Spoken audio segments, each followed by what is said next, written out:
and right here is where I got hit. This is still tweaked a little bit. It happened during a routine winter shift for highway maintenance worker Luke Rosman. I was turning into our Harrington pit, so I had my blinker on, was getting ready to turn. I just picked up my plow blade, and the next thing I know is I hear tire marks, and then all of a sudden, whack, right in the back of me. The Washington State Patrol estimates the driver who ran into the back of Rosman's plow truck was traveling between 55 and 60 miles per hour. Thankfully, neither Rosman or the driver was seriously injured, but it could have been a lot worse and did cost more than $7,000 to repair the truck, which was out of service for a month.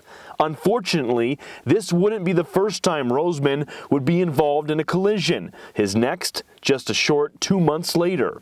4 weeks ago, I got rear-ended in a pickup, and that was over here on Highway 2. I was following a slow-moving pickup, doing about 50, 55 mile an hour, and a gal hit me from behind.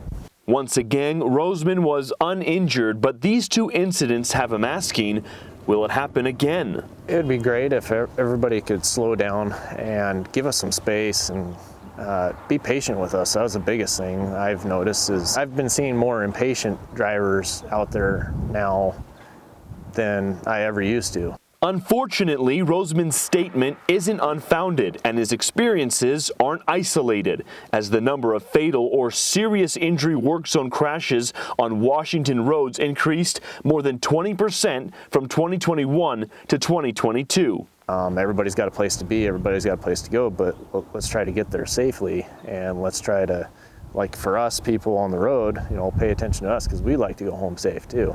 And as warmer temperatures await, and with them more workers on Washington highways and interstates, Rosman will be out of the safety of his cab and onto the roadway, and wants to remind other drivers that he's more than just a hard hat.